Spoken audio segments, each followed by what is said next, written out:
Hola, hola, ¿cómo están? Muy buenas noches, buenos días, buenas tardes, independientemente de la hora en que vean esta presentación. El día de hoy, el Club de Auditores Hispanos presenta la primera sesión del programa virtual especializado Asistente de Auditoría. Este es un programa especializado de 9 sesiones de 3 horas cada uno. Al finalizar este programa, usted habrá recibido 27 horas aproximadamente de información de alto calibre a cargo del expositor doctor Carlos Lainez, miembro de la Big Four Price México, contador público colegiado bilingüe, especialista en consultoría contable y financiera, auditoría y consultoría empresarial, con amplia experiencia liderando áreas de consultoría y auditoría financiera en compañías locales y multinacionales, experiencia en revisiones de auditoría financieras, tributarias y administrativas en compañías locales y multinacionales. Para nosotros, todo un honor, un privilegio poder contar con su apoyo y su colaboración para nuestros suscriptores activos del Club de Auditores Hispanos, como también para toda nuestra comunidad seguidores del Club de Auditores.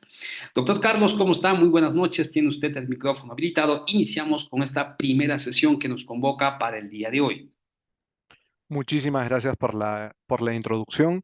Muy buenas noches con todos. Como ya hemos visto en el chat y ya lo estabas introduciendo, tenemos una audiencia de diferentes países y es lo que comentamos en la sesión introductoria de este curso, que nos parece muy enriquecedor tener de diferentes países, dado que vamos a compartir diferentes experiencias. Ya como lo comentaste en mi background profesional, yo me formé en Perú, soy de Perú, actualmente estoy como manager en el área de deals de consultoría contable y financiera aquí en PwC México.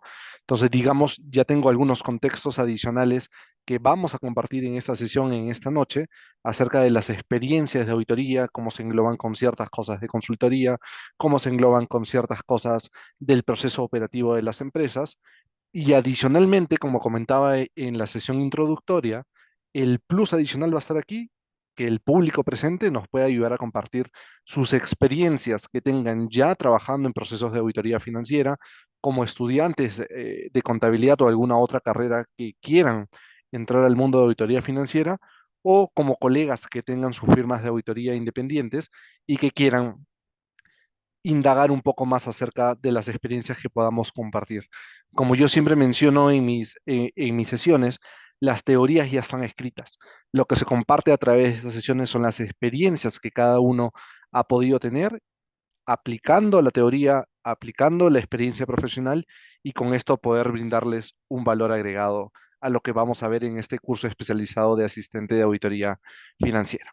Entonces, yendo a esta parte introductoria, a esta primera sesión, agradezco mucho la participación de todos los conectados que estamos en esta noche. Ya vamos 167 personas de diferentes países. Muy, la verdad, muy emocionado por esta sesión con tantas personas como tal. Y aquí va la pregunta para hacerlo muy sencillo. Y Edu, solo una consulta. ¿Es posible que en algunos casos cuando dé la indicación podrían activar los micros o esta configuración está ahorita bloqueada para los participantes y solo sería por el chat para tenerlo presente? Doctor, los que desean participar levantan la mano y yo le voy a activar el micrófono le voy a activar de forma personalizada. Perfecto, para tenerlo presente porque sí quiero hacerlo bien dinámico, no quiero que se vuelva un curso de monotonía donde solo yo hablo. Quisiera escuchar todas las experiencias que tenemos de nuestros diversos usuarios, que aquí es donde va a estar lo enriquecedor de esta sesión.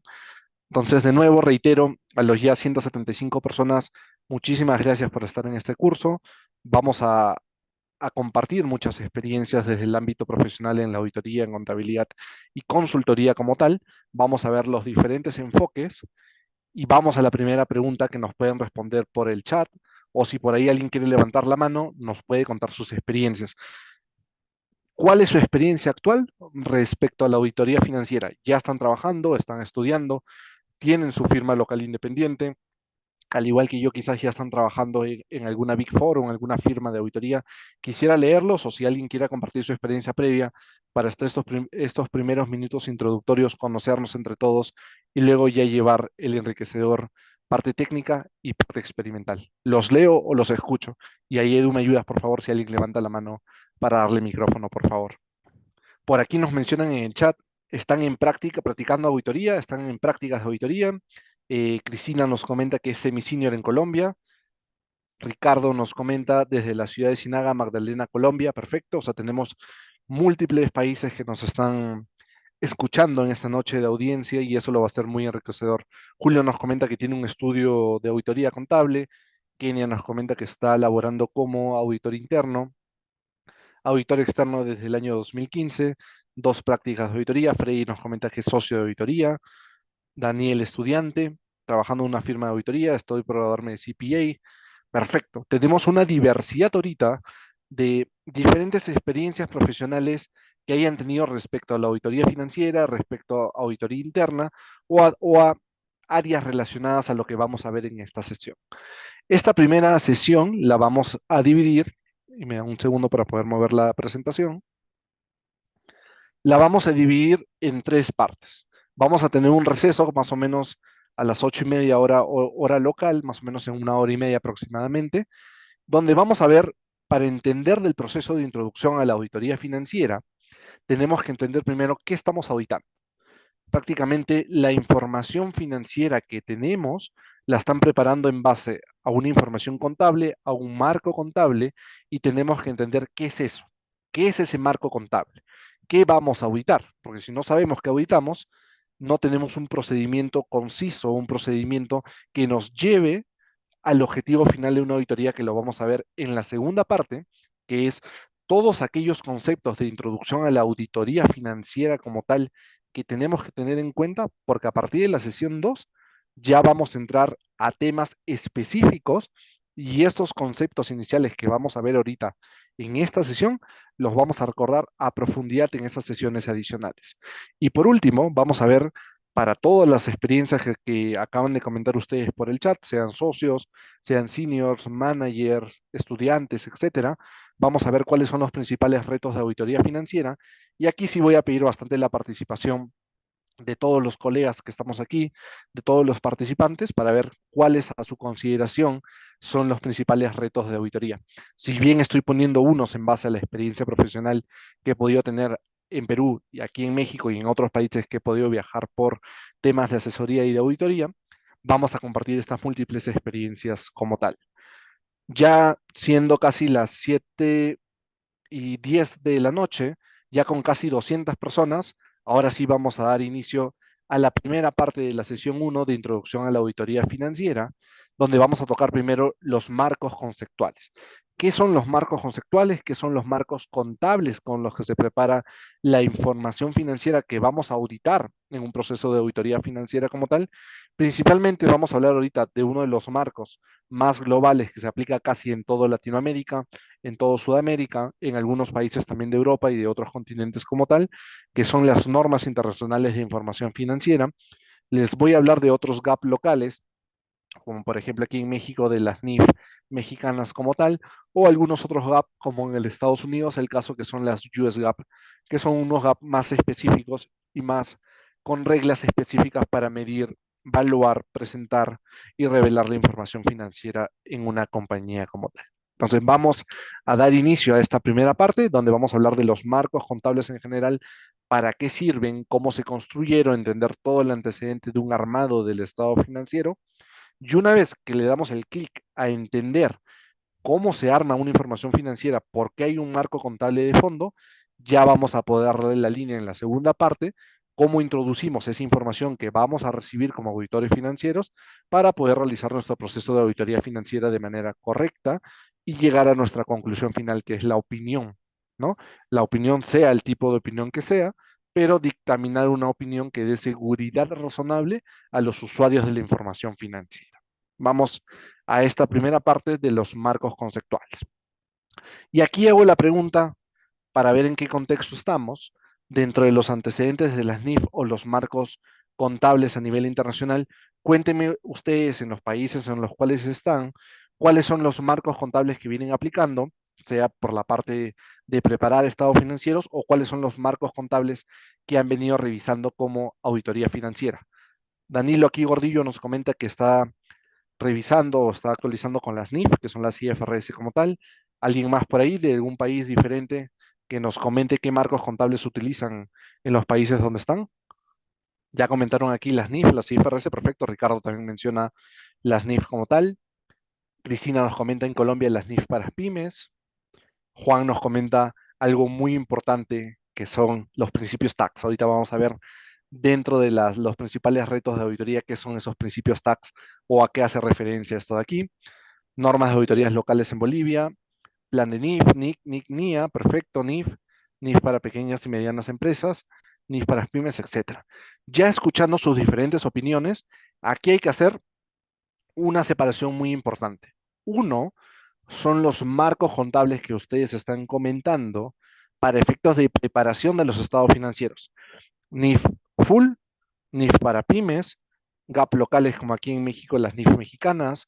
En su momento en el Perú habían los GAP o los Perú GAP locales como tal. En el caso de Estados Unidos, las US GAP. Esos son los marcos contables para preparar la información financiera. Vamos a ver en la segunda parte de esta sesión número 1 que hay también marcos de auditoría financiera, como son las NIAs o como son las normas también gubernamentales para auditar empresas gubernamentales del Estado como tal, ¿correcto? Entonces, hay que separar esos dos o hacer ese split de esos dos marcos, porque uno es para preparar la información financiera y otro es para realizar todos los procesos de auditoría que se tenga que realizar cuando estás realizando este proceso financiero como tal. Ok, ahorita vamos a hablar netamente de los marcos contables, para qué sirven los marcos contables y cómo se utilizan estos marcos contables para preparar la información financiera y nosotros, como auditores financieros, qué vamos a recibir de esos marcos contables como tal. Entonces, aquí vamos a considerar algo muy importante. ¿Por qué, por ejemplo, en los antecedentes de las NIF o los marcos locales como tal, había una necesidad por implementar un marco contable internacional como tal? ¿Por qué el IASB emitió unas normas internacionales de información financiera y muchos países a nivel internacional utilizan este marco contable? Dentro del antecedente de las normas internacionales de información financiera que se utilizan para preparar los estados financieros como tal, busca un sentido de comparabilidad, busca un sentido de homogenizar. ¿Y qué vamos a homogenizar? Que una compañía, por ejemplo, tomando el ejemplo del país Colombia, que apliquen las IFRS, o Perú, que aplica las IFRS como tal y están dentro del mismo sector, al momento que un usuario externo de la información financiera quiera comparar esas dos empresas del mismo sector y estén aplicando las IFRS como tal o las NIF como las conocemos, pueda tener una comparabilidad de información de que, por ejemplo, el rubro de ingresos se está evaluando o se está midiendo o revaluando o reconociendo los ingresos con un mismo marco contable, que sería actualmente la NIF 15. Teniendo eso, nosotros, pongámonos ahorita en el otro lado de la ecuación, usuarios de la información financiera, somos posibles inversionistas, bancos, somos colaboradores, somos reguladores y queremos evaluar estas compañías, tenemos que tener certeza de que aquella compañía está aplicando un marco contable global, un marco contable que sea de calidad, un marco contable que dé seguridad al usuario, que la información se esté reconociendo, se esté evaluando, presentando y revelando correctamente. Ese es el antecedente de cualquier marco contable, sean las IFRS, sean como mencionaban las NIF para pymes, sean las US GAAP o los GAAP locales de cada país que acoja en teoría las normas internacionales de información financiera y los aterricen directamente al país o al marco en el cual estamos. Eso hay que entenderlo sí o sí, porque de aquí va a partir dos cosas. Y eso pasa mucho y lo vamos a ver en los otros temas, creo que en la sesión 7 o 8 de los otros temas de auditoría financiera, que es qué pasa cuando tenemos auditorías financieras de grupos económicos, de grupos consolidados, grupos en los cuales la matriz está en Colombia, está en Perú y tiene subsidiarias en México, tiene subsidiarias en Estados Unidos, tiene subsidiarias en Chile. ¿Qué hacemos nosotros como componente principal, como el auditor principal del consolidado de la matriz? ¿Qué hacemos para revisar si todos están en marcos contables diferentes? Y aquí es donde viene la homogenización del marco contable y nos vamos al marco principal del consolidado para que todas las empresas presenten la información en el mismo marco, en un solo marco contable, y de acuerdo a esta base o marco contable se pueda revisar correctamente. Por eso explicamos ahorita el antecedente de las NIF o el antecedente de los marcos contables que ustedes vengan a aplicar en los países donde estén. Hay que entender de dónde nace, de dónde surge este marco contable y qué busca en el fondo para buscar esta comparabilidad, esta información necesaria de convergencia entre los marcos contables que existen. Y aquí pongo punto para hacer una pregunta. Y de hecho, ya uno de los usuarios que estamos aquí en el chat lo puso.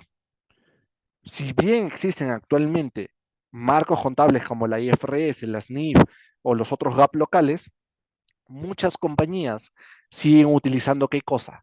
Principios tributarios para preparar su información financiera.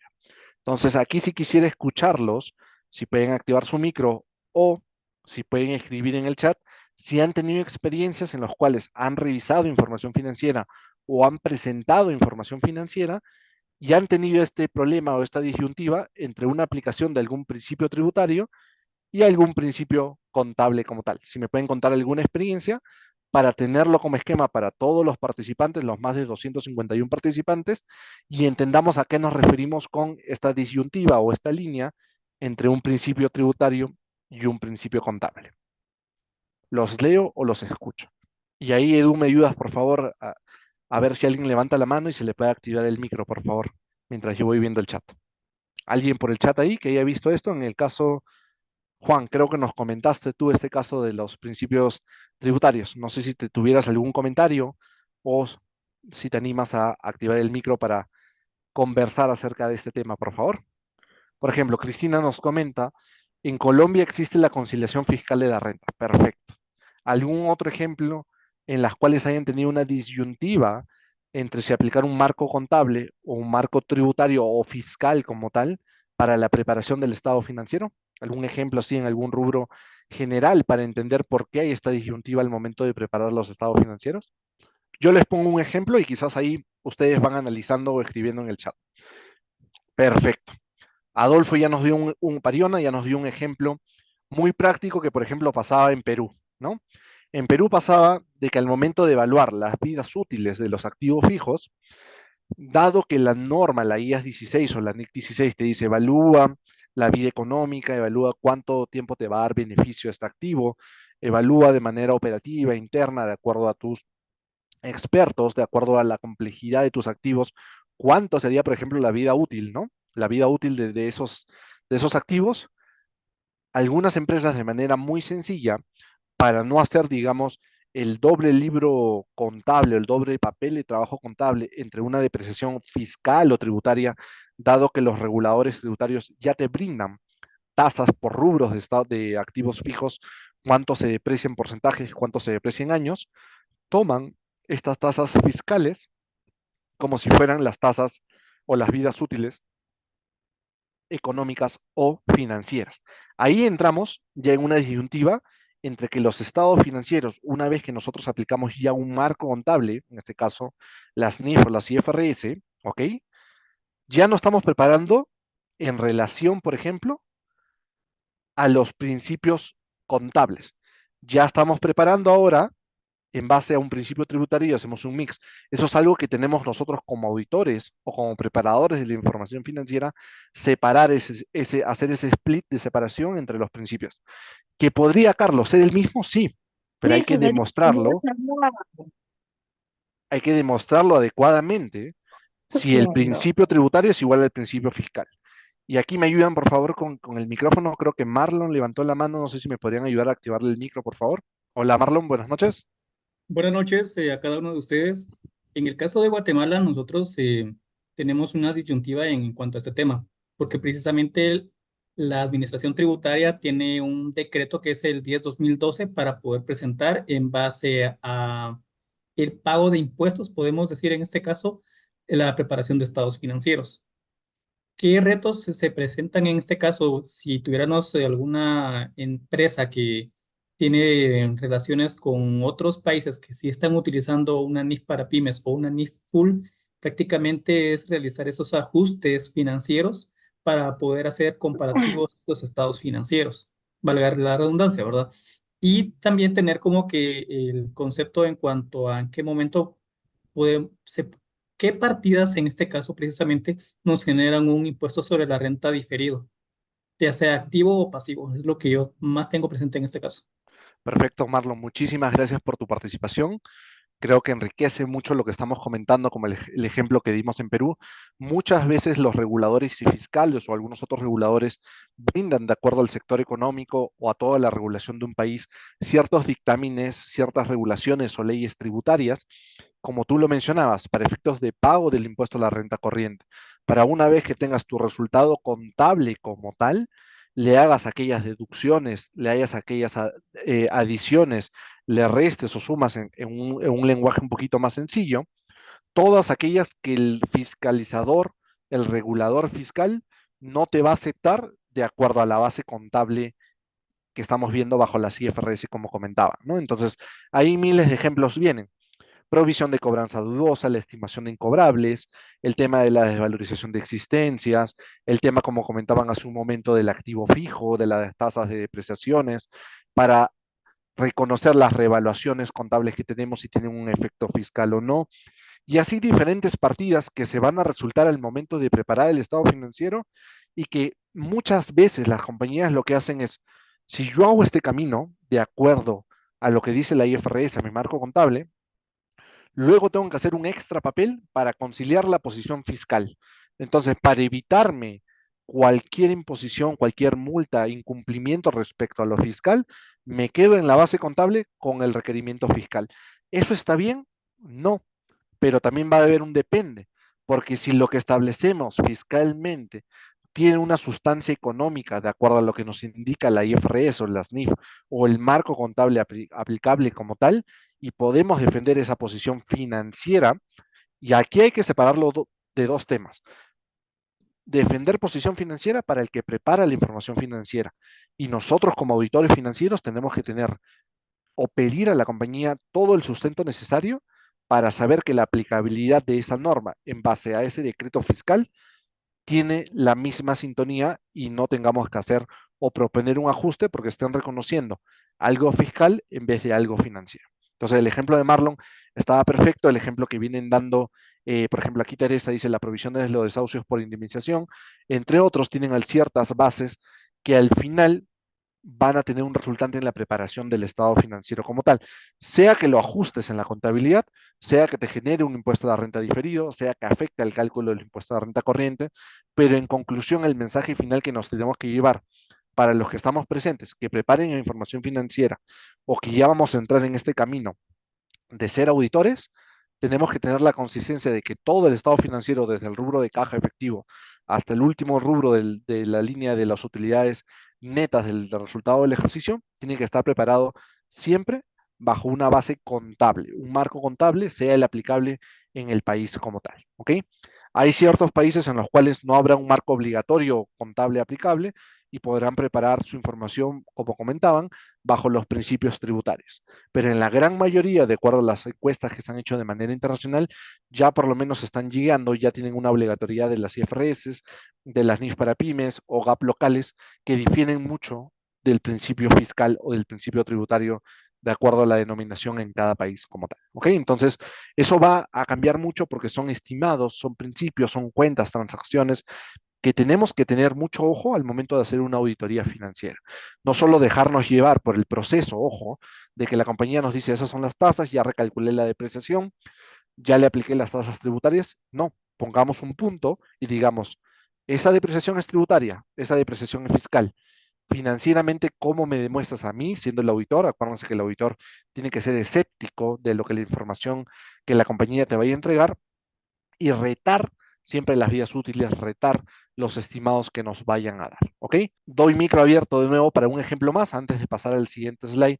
Alguien más, así como Marlon, que haya tenido un caso de disyuntiva entre lo fiscal y tributario, o entre lo fiscal y lo financiero, perdón, y que hayan tenido algún inconveniente, por ejemplo, con los auditores, que hayan tenido un inconveniente ustedes revisando y que haya sido un caso de debate en las empresas para enriquecer esta sesión.